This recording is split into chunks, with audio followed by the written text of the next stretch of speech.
योगेन चित्तस्य पदेन वाचाम् मलं शरीरस्य च वैद्यकेन योपाकरोत्तं प्रवरं मुनीनां पतञ्जलिं प्राञ्जलिरानतोऽस्मि आबाहुपुरुषाकारं शङ्खचक्रासिधारिणं सहस्रशिरसं श्वेतं प्रणमामि पतञ्जलिम् गुरुर्ब्रह्मा गुरुर्विष्णुर् गुरुर्देवो महेश्वरः गुरुः साक्षात् परब्रह्म तस्मै श्रीगुरवे नमः हरिः ओम.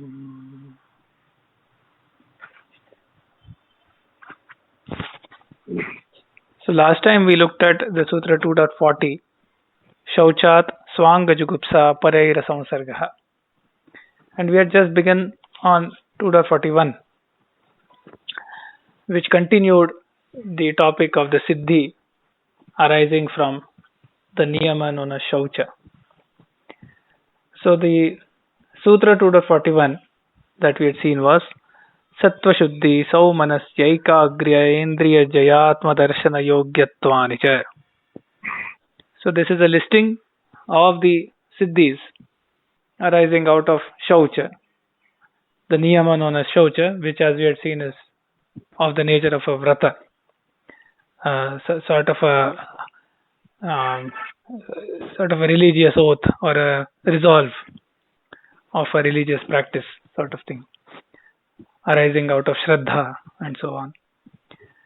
Here while the previous Sutra 2.40 was more about what's known as the Bahya Shaucha, is the Shaucha from the external aspect.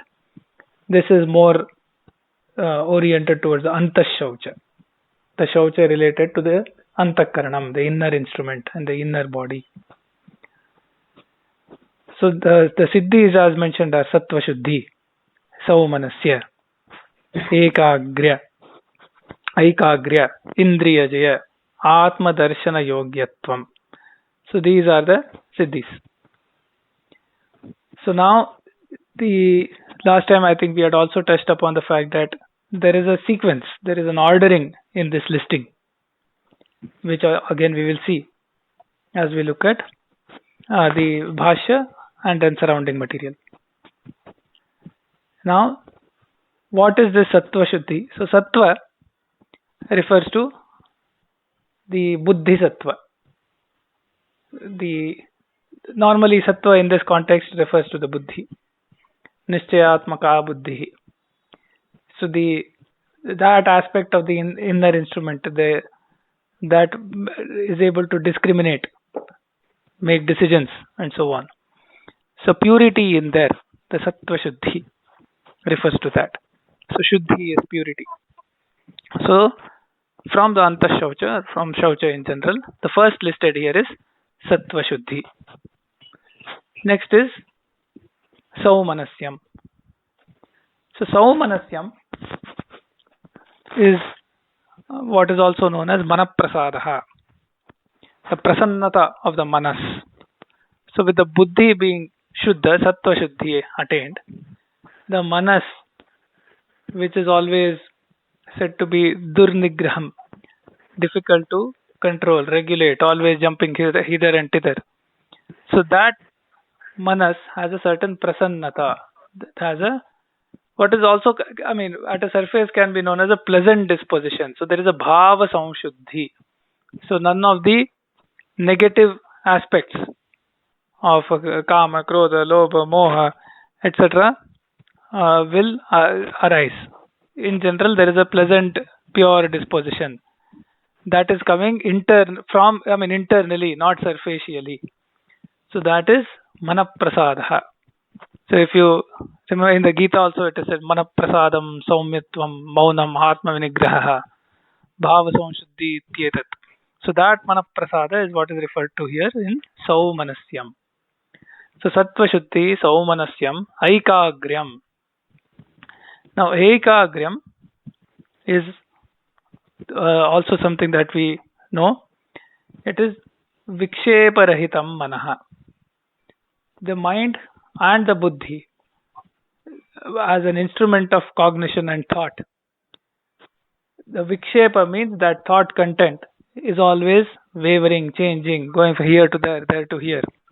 Aikagram refers to the ability to maintain a clear single alambanam, a single support, which as we know is extremely important in the path of yoga. To get rid of the Vikshepa and being able to attain this Aikagra. So that Aikagra, one of the reasons for Vikshepa is also the malam. Malam is impurities. Malam in the form of rajas and tamas. Particularly rajas, which causes activity and change. And that is the relation to shaucha, because shaucha is the removal of malam, by removal of impurities. So the sukshma mala, the subtle mala in the form of rajo vritti, when that goes away, there is viksheparahityam, and that gives the aikagram, the ability to maintain the constant alambanam or support in the chitta. That is aikagram, viksheparahityam. So that is aikagram. So we are going term by term. Then indriya jaya. So indriyas is that part of the subtle body which brings the ability for the grosser sense organs and the motor organs to function. So the ability to, for example, sense the shabda, sparsha, rupa, rasa, gandha. So the ability to see, hear, and so on. The external manifestation is eyeball, ear, and so on. But the inner body, the Shakti to be able to do that and sense that, relay it to the Chitta, and then reflect it in the Purusha. So that is Indriya.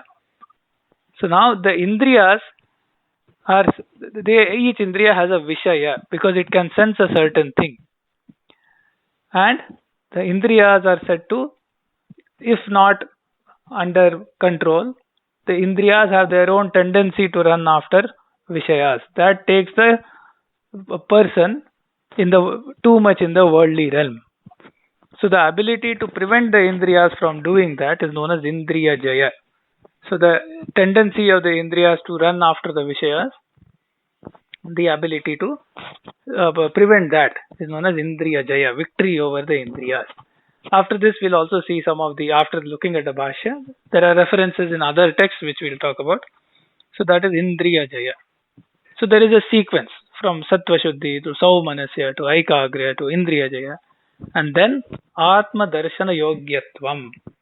The being fit, being yogya, having all the necessary qualifications for Atma Darshanam, which is Purusha Khyati, the ability to realize one's Atman, one's self, one's Purusha.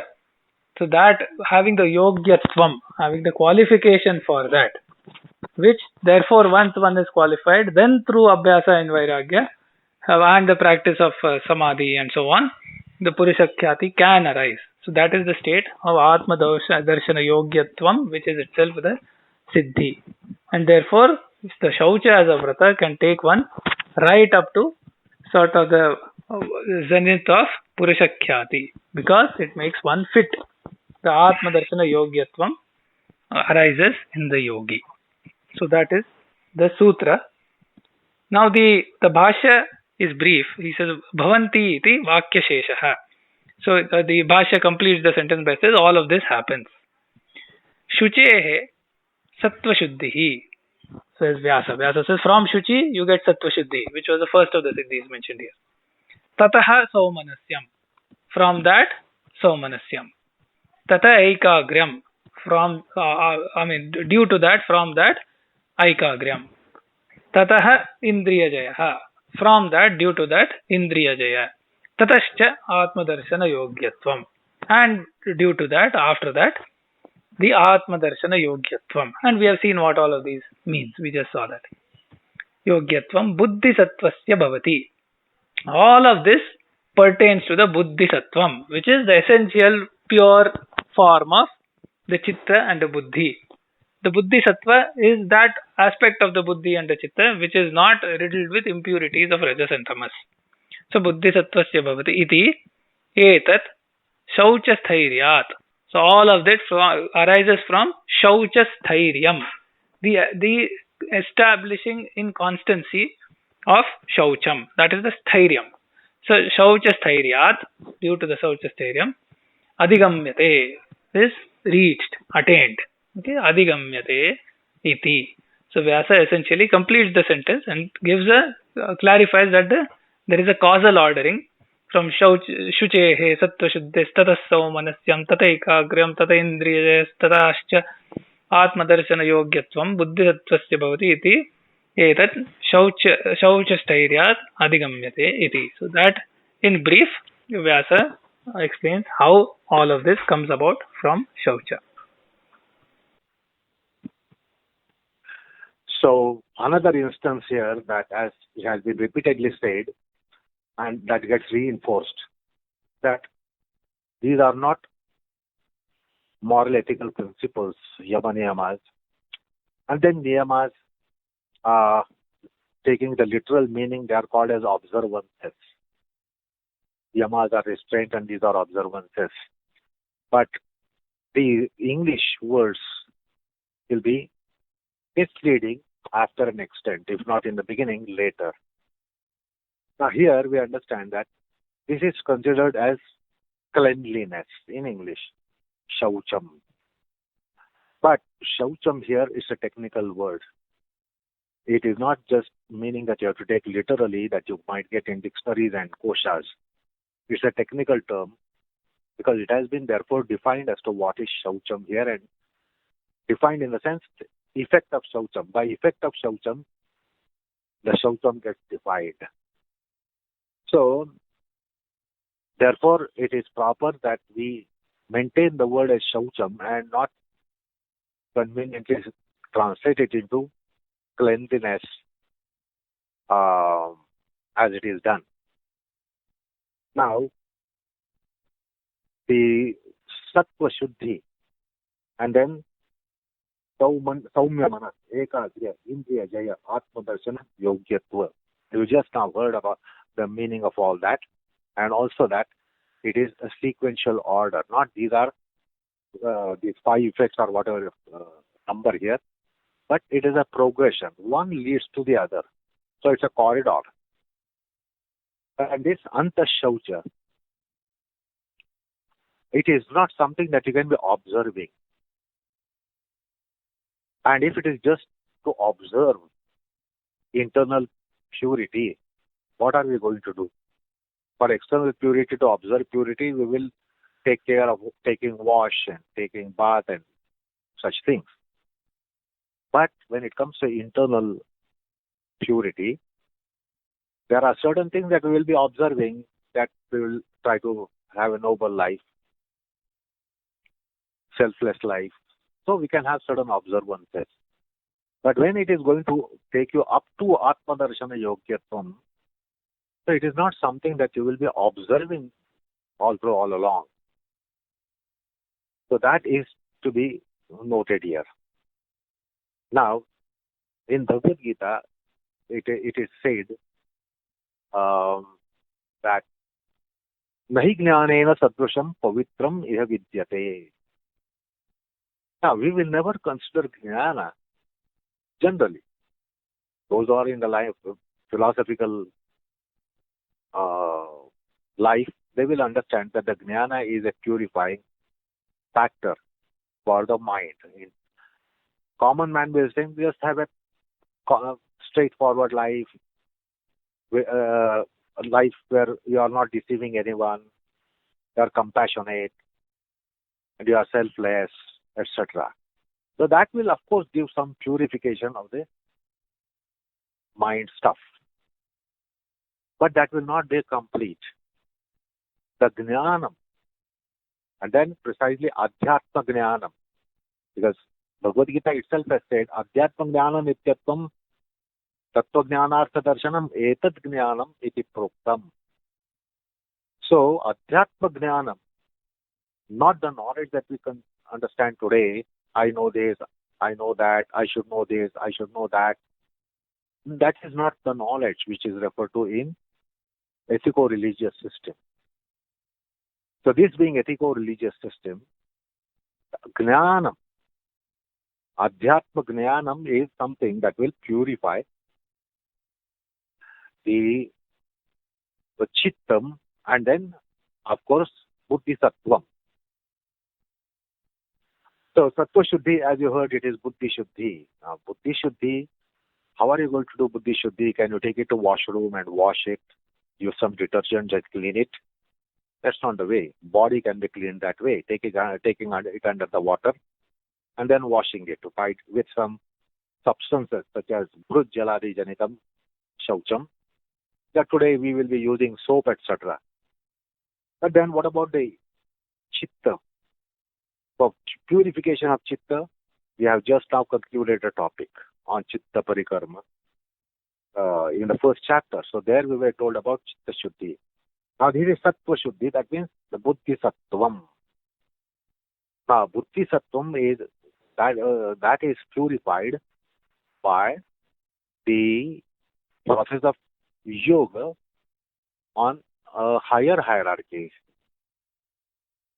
On our hierarchy that we might be practicing yoga, it will not be sufficient to carry out Buddhi Shuddhi or the Sattva Shuddhi. So, it's a philosophical life.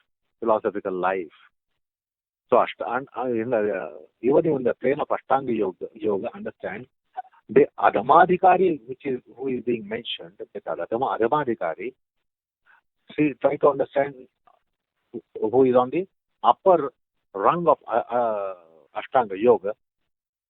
It is possible by that. The point is that Jnana is the medium to purify Buddhi Sattvam. Just the conduct of life, simple life, and then noble life, deceiving life, straightforward life, that will not do. There is much more needs to be done. So that is what is Shaucham here. So it is not just cleanliness. Cleanliness goes further. Cleanliness goes to purity. Purity goes to piety. Piety goes to sanctity. So it can go up to sanctity. And Buddhi Sattvam needs something like that. Even Chitta needs some kind of sanctity. So understand that this is not to be taken as internal cleanliness or cleanliness of the mind and psyche consciousness, etc. Because with the help of Bhagavad Gita, we come to know that Jnanam is only thing that will purify. Now, what sort of Jnana? The Jnana that you get in Bhagavad Gita, that's the Jnana. And that Jnana will work for purifying the Buddhi Sattvam. And then Saumya Manas, you just now heard about it. So Saumya Manas is a yogic mind.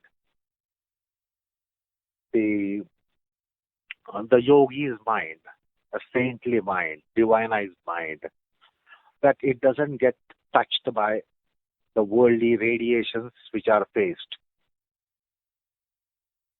So, with regards to asanas, we will be coming to know what is called a Dvandva Anabhigata condition.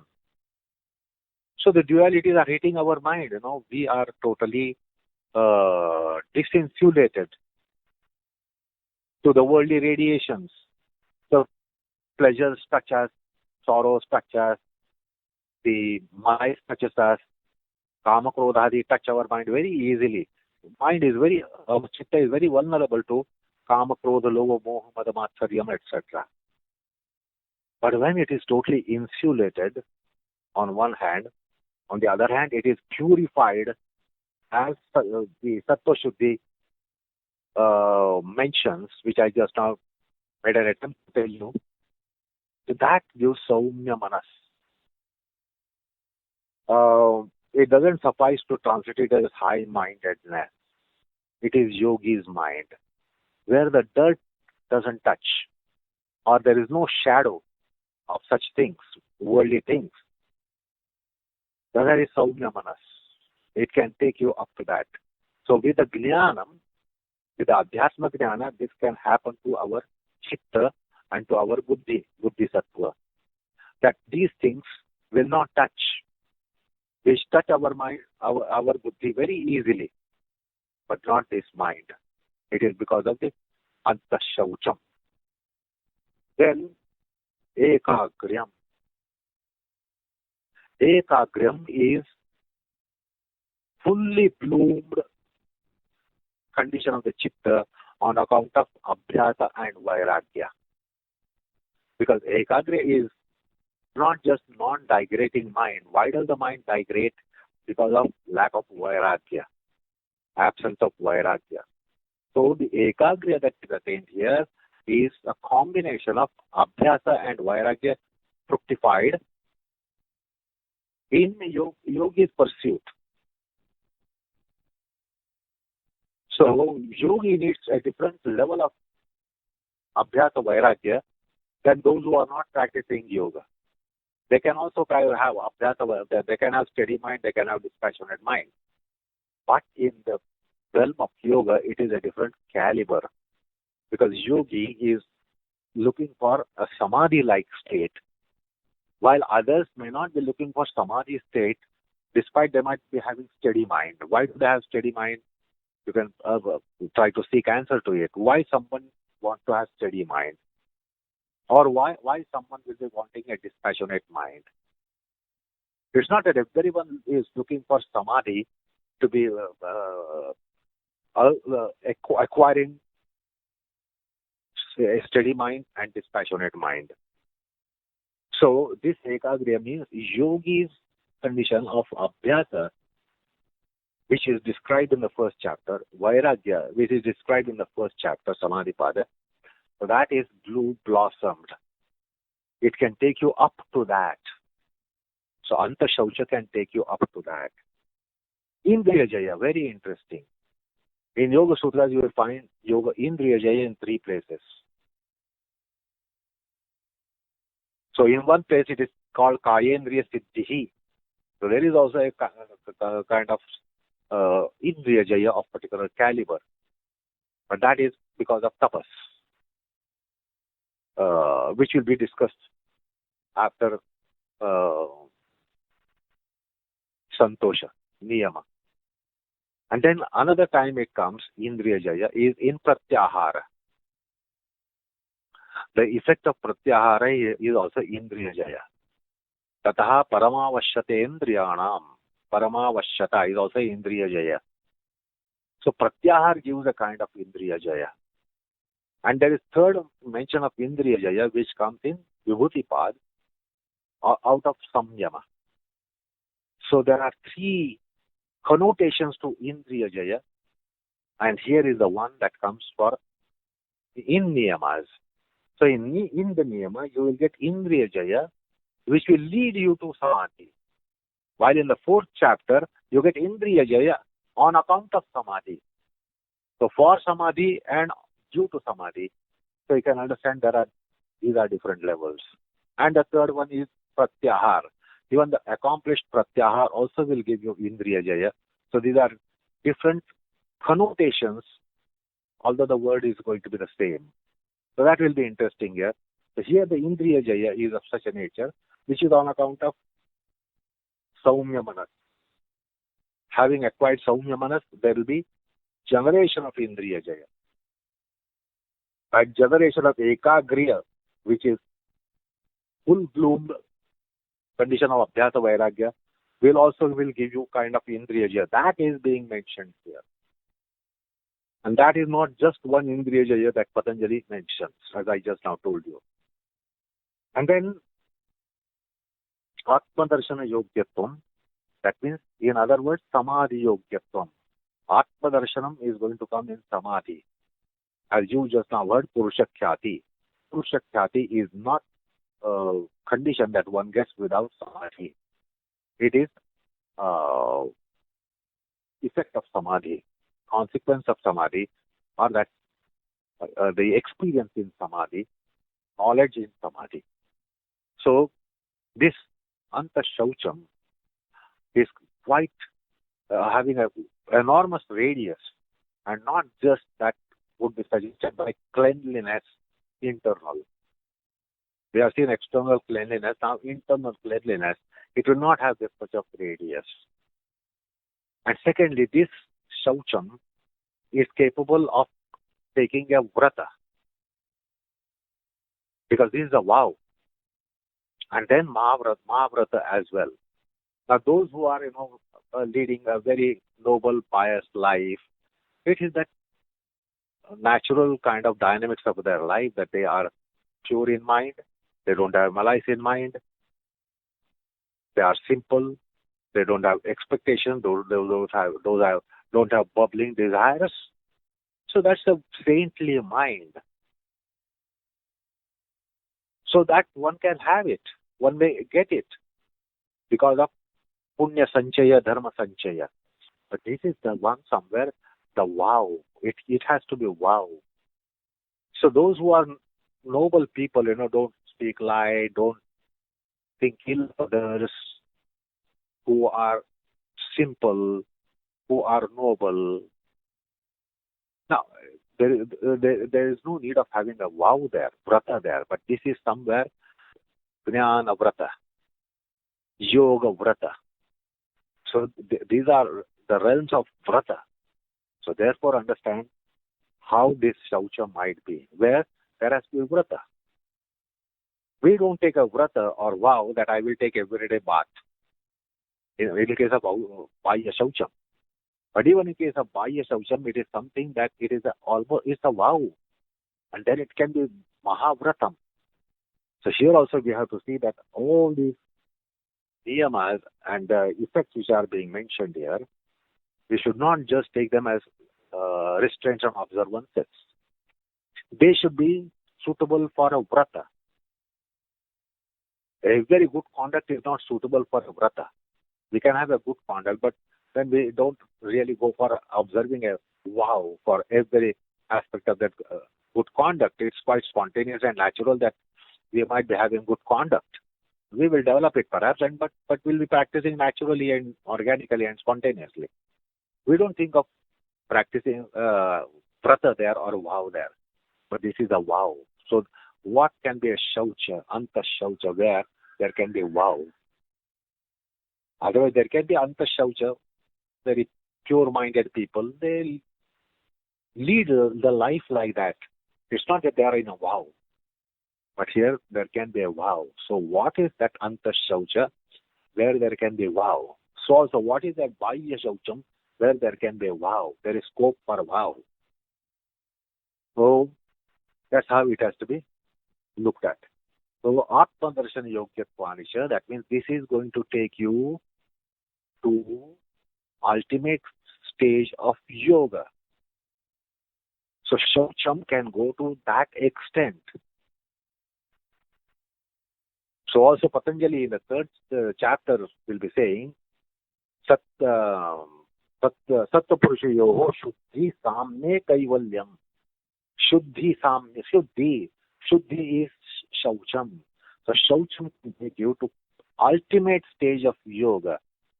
So this is what is the potency of Ananta Shaucham. That it will give you final testaments of yoga.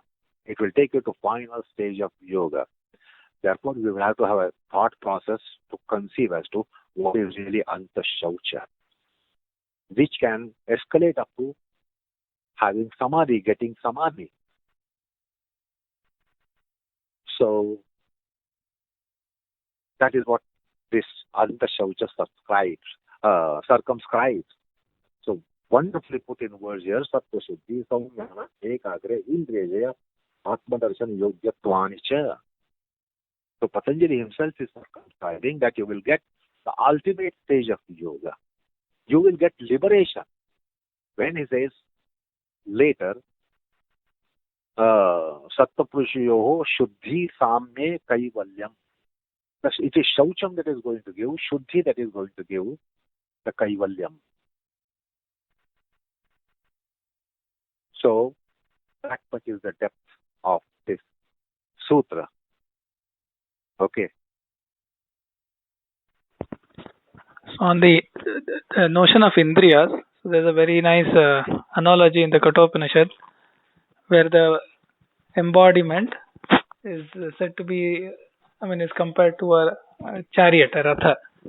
It is Atmanam Ratinam Viddhi, Shariram Ratavevatu, Buddhim tu Saratim Viddhi, Manapragrahamevacha, Indriyani Hayanahu, Vishayasteshu Gocharan, Atmendriya Manasyeti, Bhoktretyahu Manishinaha. So imagine the whole embodiment as a chariot. Then the Atma or the Purusha is the charioteer, the master. The body is the chariot, the Ratha, Shariram Rathamevatu. The Buddhi is the charioteer. Buddhim tu Saratim Viddhi is the charioteer. And the horses, the Indriyani Hayanahu. The horses of the chariot, the Indriyas are the horses who are carrying this chariot here and there. Vishayasteshu Gocharan. The Vishaya are the roads on which the horses are riding. The Manas is the Pragraham, the rope by which the Buddhi, who is the charioteer, is controlling the horses. That is the Manas. So here we can see what Indriya Jaya is. The Indriya Jaya in this context, or with this analogy, is the ability to keep the horses in check, so that the master, who is the Purusha or the Atma, is able to sort of control and rule the chariot. And then it says, the same Upanishad, Vijnana Sarathir Yastu Manapragrahavan Naraha So Advan Paramapnoti Tad Vishnor Paramam Padam. So Tad Vishnoho Paramam Padam.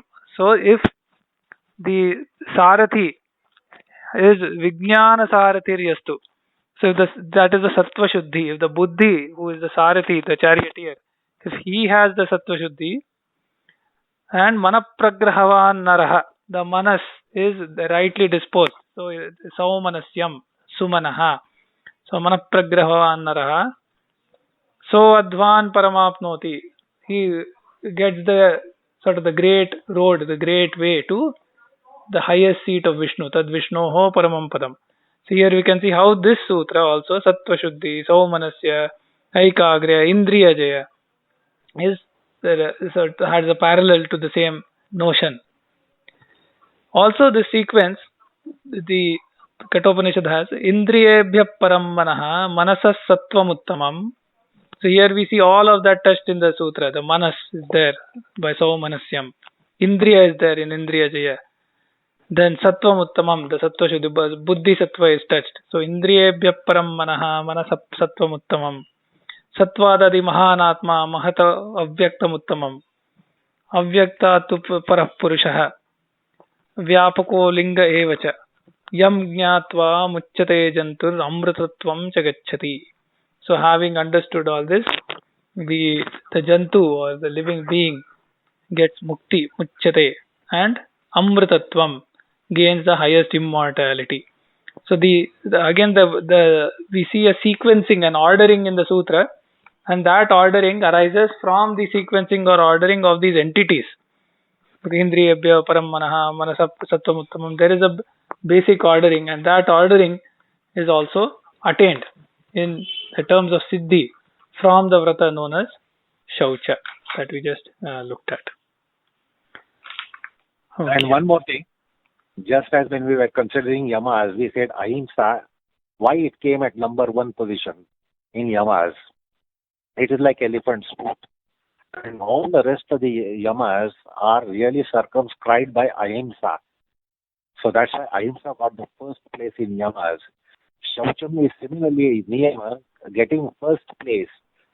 There is also logic and reasoning behind why Shaucha has come first, and it's not just a first observance, it is all pervasive. Because as far as Yuvaslav have heard that it can culminate into Kaivalya.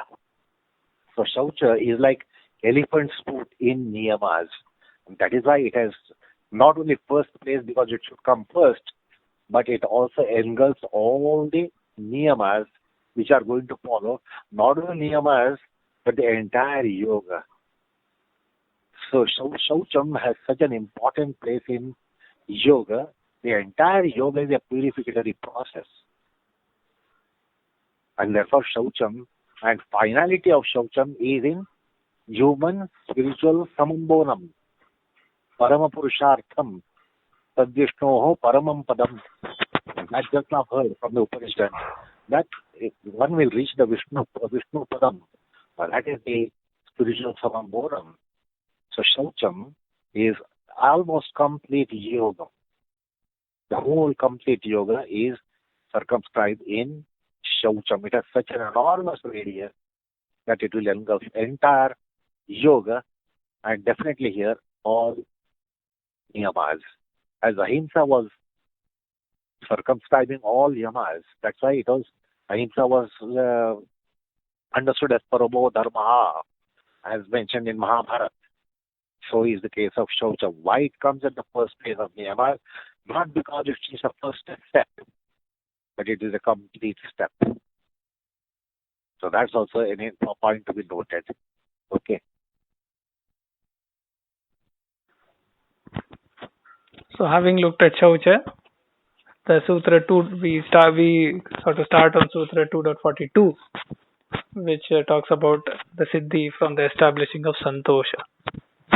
So the Sutra is Santoshad Anuttama Sukhalabha. From Santosha, you get a certain Vishishta kind of a certain type of Sukha, which is Anuttama. Anuttama means unsurpassed, something that cannot be surpassed. So the highest kind of Sukham. So Santoshat, from Santosha, Anuttama Sukha Labha, the attainment of Anuttama Sukha. That is the Sutra. Now Vyasa says Tatha Choktam. Now Vyasa is quoting. It says Yaccha Kama Sukham Loke Yaccha Divyam Mahat Sukham Trishnaksha Sukhasyete Narhata Shodashim Kalam. There's a beautiful sort of couplet which is also found in Mahabharatam, in Vayu Puranam, etc. So, Yaccha Kama Sukham Loke. In this world, whatever Sukha is attained from the fulfillment of our desires. So, that is Kama Janya Sukham. So, Yaccha Kama Sukham Loke. Yaccha Divyam Mahat Sukham. And furthermore, the great divine Sukha from heavenly attainments. Okay, so both the worldly and the heavenly divine attainments, and the pleasure arising from that, the sukha arising from that. Trishnaksha sukhasya ete narhataha shodashim kalam. So these two, if you compare that to a third kind of sukha, which is the Trishnakshaya sukha, the sukha, the quote unquote pleasure, the sukha that arises from Trishnakshaya, when thirst itself goes away, thirst and desire, Trishna is thirst and desire, when that itself goes away, the sukha arising from that is Trishnakshaya sukha. So Trishnakshaya sukhasya ete narhataha shodashim kalam.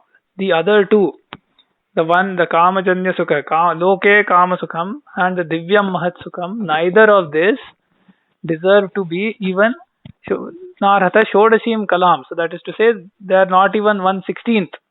So that is a manner of speaking. So they don't even deserve to be a small proportion of the great Sukha, which is the Trishnakshaya Sukha. And that is what Santosha was. If you remember our discussion on Santosha, there was Trishna Rahityam, there was the Yadrichhalava Santushtam, Yadrichhalava Santoshaha. So the absence, complete absence of thirst and desire, and Santosha from that, the inner contentment from that. And there was also the happiness from receiving whatever came about unasked for, without any desire, whatever comes, being satisfied with that. That is the Yadrichhalava Santosha. So we had seen and discussed that in detail in the sutra related to Santosha. That we relate here to say, once that Santosha Vrata is established, there is Thairya there, then Vyasa simply quotes, he doesn't elaborate, he simply quotes that this Trishnakshaya Sukha that will come, it is so great that you cannot, the other two, the Loke Kama Sukham and the Divyam Mahat Sukham, don't even to deserve to be there as a 1/16 small proportion of that Trishnaakshaya Sukha. That is to say that Santosha will lead to a Siddhi which is of the nature of the Trishnaakshaya Sukha. So that is what Vyasa has said. Now, in this context, there is a whole gradation of Sukha or Ananda. In the Taittiriya Upanishad, there is a big gradation given. So there is it begins with a Manusha Ananda. Tasyayam Prithvi Sarva Vittasya Purna Syat. So when all the worldly desires, the whole earth belongs to him, at that stage, at that great stage of attainment, that is Manusha Ananda. So the one man's Ananda, human being's level of pleasure. Teye shatam Manusha Ananda. 100 such is one Manushya Gandharvanam Ananda. Hundred of such human beings Ananda is one Manushya Gandharva Ananda. Then it goes on. It says 100 of Manushya Gandharvanam Ananda, one Deva Gandharvanam Ananda. Then 100 of Deva Gandharvanam Ananda, Pitrunam Chiralokalokanam Ananda. 100 of these Pitrunam Chiralokalokanam Ananda, Ajanajanam Devanam Ananda. Then 100 of these is Karma Devanam Ananda. 100 of these is Devanam Ananda, etc., etc., etc. And it goes on to say 100 of this, 100 of this. So there is a multiplication factor of 100 at each point. And then it says, Te ye shatam prajapater anandaha, sa eko brahmana anandaha, shrotriyasya chakamaha tasyeti. So the ananda, the highest on Brahma Prapti, is where the desire itself completely goes away. So that is the Trishnaakshaya Sukham that is referred to here, and which relates to the that comes the Anuttama Sukha Labha from the Santosha.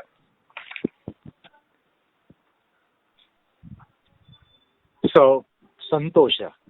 Now Santosha again, if we take literal meaning, they will never come to this purport which the sutra is holding, or in yoga it is held. Our Santosha is what? Desire fulfilled, that's our contentment. Gratified condition, that's our contentment. So that's how we conceive contentment. So therefore, it's a technical word, and again should not be translated. Santosha is Santosha and not contentment. Because contentment has different connotation, as I just now told you. Where do we get contentment? When do we get contentment? And how much do we get contentment? And what is that contentment? It is never everlasting. It is for a short while. It vaporizes quickly, evaporates quickly in no time. So again, it should not be translated. It's a technical word here, Santosham. And you just now heard the table, wonderful table that comes in Taittiriya Upanishad. And there the first unit is Manavananda.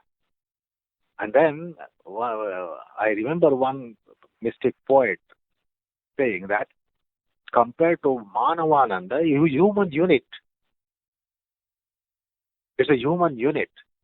Compared to human unit of Anandam, which is mentioned in Upanishads, we all at the most get Kitakananda. Kitak means a worm, small worm, insect. That is what we worldly people in mundane condition can get.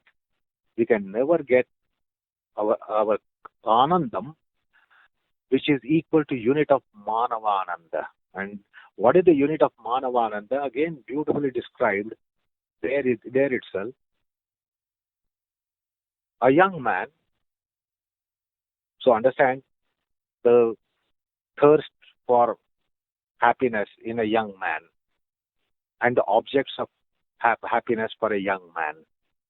Young man, intelligent man, young boy, intelligent boy, wise boy, and very strong, having good health, pushta, rashta pushta. What is his expression in vernacular for it? So such man, when the entire glory of this planet The glory of the planet means all the glory that is on the surface of planet, all the glory that is underneath the planet, all that glory, when it is possessed by him, the joy that man will get is Manavananda. Now imagine the entire glory of the on the planet should belong to us. It should be ours. On the surface, under the surface, whatever is there, it should be all ours. Now this is improbable. But that is the unit of Manavananda mentioned, which is worth taking note of. And not that a man having contented life according to his own judgment. Some people declare, I am contented in my life. Whole life I was contented. I had contentment up to brim. But that is not even a Manavananda. Again, it is a Kitakananda. Kitakananda means of an insect, tiny insect. So Manavananda has been described, and then the wonderful table that comes, and it shows the ultimate unit of it, which is called Brahmanandam. And in the pseudo-spiritualism, we come across people claiming that somebody is in Brahmananda, and the person doesn't have even Manavananda, but claims to be having Brahmananda.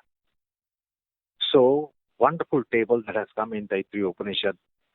Once reading of it is advised to every student of yoga, so that we will know what is that happiness. We are trying to pursue the happiness in life, and what is the chance that we will get our happiness and delight in our life, and to what extent, what is the unit, what is the volume of that joy which are seeking in entire life, in our mundanity of life and practicality of life.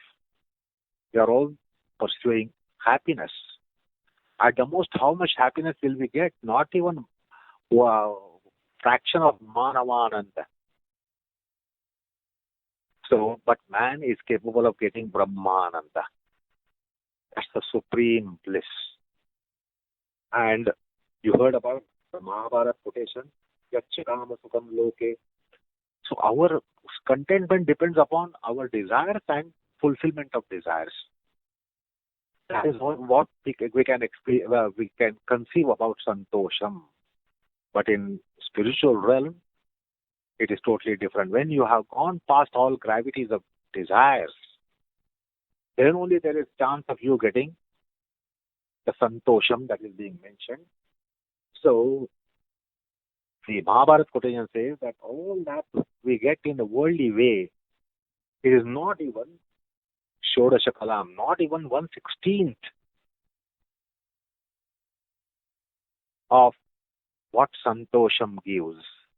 So Santosha here is pound hole of Sukham, which is our pursuit in life. What are we looking for in life? Nothing other than Sukham, more Sukham, Sukham and Sukham, more and more and more and more of Sukham. That won't be even Shodasha Kala, not even the 16th part of it, 1/16th of it. And if you want the greater volume of it, the only way is to go for the Sukham in yogic culture and not in worldly culture or mundane culture. So that is what this Santosha is. It is nowhere to be compared with Kama Sukham. This is the Mahat Sukham, Santosham. So it is not just being contented with what one has. Many times it is helplessness. Why we consider why dealing with Santosha Niyama. Many people say, I am contented. It's a helplessness and haplessness and hopelessness because they can't be getting more. Therefore, they say, I am contented. The only contentment will come by Atma Sukham. It is knowing oneself or being aware of how glorious is one. Human manifestation is really glorious.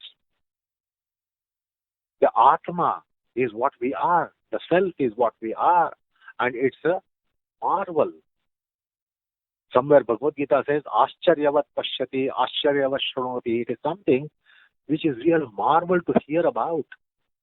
So ourself is marvel to hear about, and we have it. The divinity is our indweller.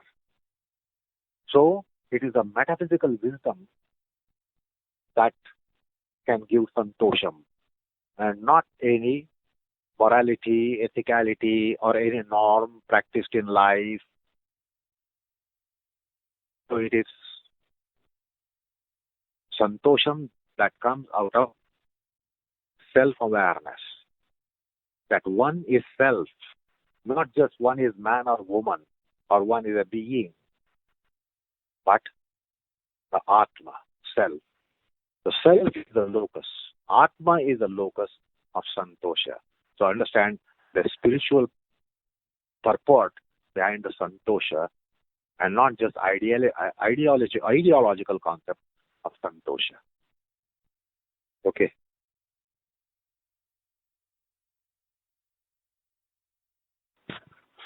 So even the Sankhya Karika that thinks about allied Sankhya philosophy, it starts with saying Dukkhatraya abhigata jignasa tad abhigatake hetau दृष्टे सा पार्था चेन्न एकांतात्यंततो अभावात्. So the sequence, it says, because one wants to get rid of the dukkhatrayam, the different types, adi bhautika, adi adhyatmika, etc., the dukkhas, there is a jignasa, there arises a desire for knowledge, and the desire for knowledge is to get rid of this dukkha. And if you think that there is no problem because there are perceptible means, worldly and through other Vedic means and so on, to get rid of these dukkhas by getting greater and greater pleasure and attainments, then it is no, because it is not a permanent removal of dukkha. Okay, so that permanent removal of dukkha is from this Trishna-kshaya. So we can see how the different streams of different shastras, the different darshanas, they sort of converge in different ways to bring out certain key points.